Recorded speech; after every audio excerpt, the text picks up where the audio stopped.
Sir, जय Hind brigadier शुरदेंदु sir, जय हिंद, बहुत-बहुत शुक्रिया समय देने के लिए। Thank you sir. जय हिंद राजेश जी, कैसे हैं आप?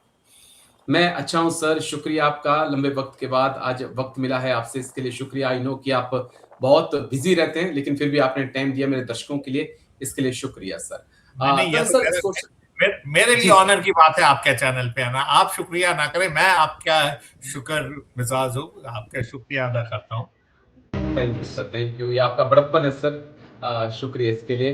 दरअसल सर आई होप ऐसा हो। एक सवाल और जो बड़ा इंटरेस्टिंग है, बहुत दिनों से चर्चाएँ चल रही हैं। क्योंकि सरकार ने संसद में बाकायदा जवाब दिया है अग्निवीर को लेकर कि सीएपीएफ में हम 50% अग्निवीरों को सर करेंगे। अग्निवीर में भी माफ़ करिए अग्निवीरों को ऑब्जर्व करेंगे और असम राइफल में भी उनको हमने 50% ऑब्जर्व रखा है। हालाँकि कई जगह अगर असम राइफल की बात करें तो 10-20% है, कई जगह बढ़कर भी है, कहीं पर 30। कैसे हम सरकार की तरफ से जो ये जवाब संसद के अंदर दिया गया, क्या इसके मायने थे और क्या इम्पैक्ट इसका होने वाला है? क्या हम तो यह जानना चाहते हैं, लेकिन क्या हमें सीएपीएफ ढूँढनी चाहिए?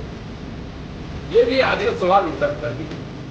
बिल्कुल आपने सही जी बोला। सर। तो तरीके से पार्लियामेंट में इस तरीके के ऑफर आते हैं, जिस तरीके के वादे किए जाते हैं, अगर आपको कैपेक्स की इतनी चिंता है, पैरामिलिट्री फोर्सेस की इतनी चिंता और उनमें आप अग्निवीर डालना चाहते हैं, तो आप फौज को क्यों वीक कर रहे हैं?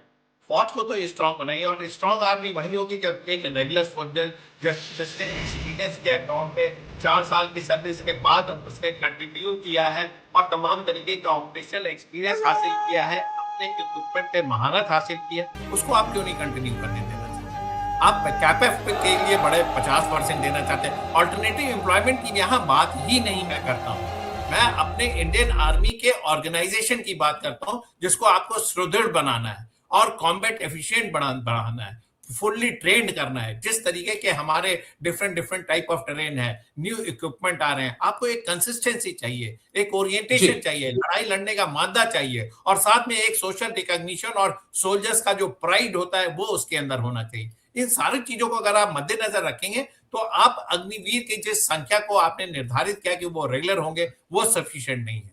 आपको कॉम्बैट एफिशिएंसी पे जाना पड़ेगा, शूट टू किल की तरफ जाना पड़ेगा, और स्पीड और एक्यूरेसी पे जाना पड़ेगा। लिहाजा आपको ज्यादा से ज्यादा 75 से 80% अग्निवीरों को रेगुलर करना पड़ेगा। ये हिंदुस्तान की आर्मी, इंडियन डिफेंस फोर्सेस की दरखास्त है, उनकी रिक्वायरमेंट है। आप बिल्कुल। इसके साथ मत प्ले करिए। और साथ में आप कैपेफ में 50% देना चाहते हैं, बहुत अच्छी बात है। पैरामिलिट्री फोर्सेस में देना चाहते हैं, स्टेट पुलिस फोर्सेस में देना चाहते हैं, बहुत अच्छी बात है। वो जो 25% बाहर जाएंगे, 20% जाएंगे, उनको आप इन सब जगह पे एब्जॉर्ब करिए, ऐसा मेरे दरखास्त है। मैं किसी भी मामले में ये नहीं चाहता हूं कि अग्निवीर की संख्या का परसेंटेज कम रहे और 4 साल के बाद अग्निवीर बाहर निकले 75%, 80% अग्निवीर अगर बाहर चला जाएगा, तो क्या हाल होगा इंडियन आर्मी का? आपको इस पे नजर डालनी पड़ेगी। और मैं इंडियन आर्मी को कोई भी पॉलिसी कमजोर करे उसके पर खिलाफ हो, उसके खिलाफ हो, और इसलिए मैं आपके चैनल से बार बार ये दरखास्त करता हूँ कि एनडीए को रेगुलर करने का परसेंटेज आपको बताना कम से कम 75%,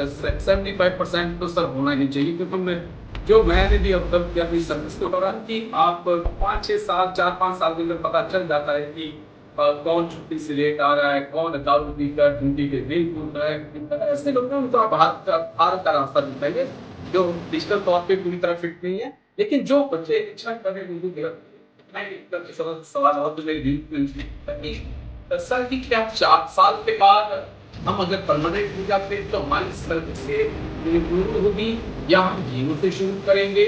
और अगर हम बीपीएफ में चले जाएंगे तो क्या वहां पर भी हमें 4 साल की सर्विस हमारी इम्प्रूव होगी, हम 5वें साल में जाएंगे, या वहां भी हमारी जीरो से शुरू होगी? ये बच्चों ने सवाल पूछा इंडियन आर्मी को लेकर भी और सीएपीएफ को लेकर।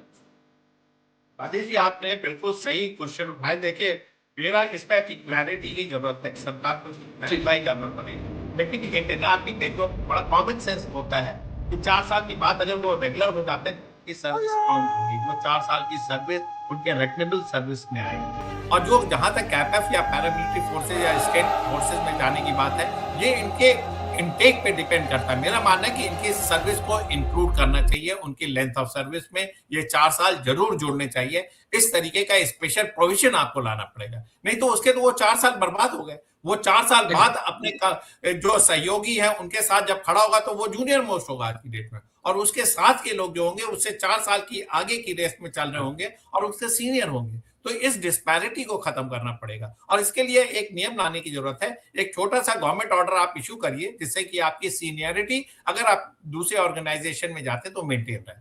बहुत सीधा सा आंसर है इसके लिए सरकार को कुछ करना पड़ेगा। सोचना पड़ेगा, क्योंकि अगर हो सकता है कि दो बच्चों ने एक साथ भर्ती देखी, जो अग्निवीर में क्वालिफाई नहीं हुआ लेकिन सीएपीएफ में क्वालिफाई हुआ, और ये अग्निवीर 4 साल बाद सीएपीएफ में जाता है और वो 4 साल उसके साथ सीनियर है, तो उसके दिल पे क्या गुजरेगी, ये बड़ा इंटरेस्टिंग है। लेकिन बस एक आखिरी ये सवाल। जेंजी वाली जेंजी है। आपको सोचना नहीं पड़ेगा, अब वो करने की बात करते हैं। वो ये व्हाट्सएप और इंस्टाग्राम और सोशल मीडिया के जमाने में मिनटों में चीजें वायरल होती है, सेकंडों में पूरे एक देश से दूसरे देश के कोने में मैसेज जाता है। तो इस जेंजी को आपको उसके टर्म में बात करनी पड़ेगी और आपको बदलाव लाना पड़ेगा अपने सोच में। सोच रहे हैं, कर रहे हैं, होगा, ये सारी चीजें नहीं चलेंगी। करिए देन एंड देयर। इस पे लोगों का विश्वास है, लिहाजा इसके लिए ऑर्डर आना तुरंत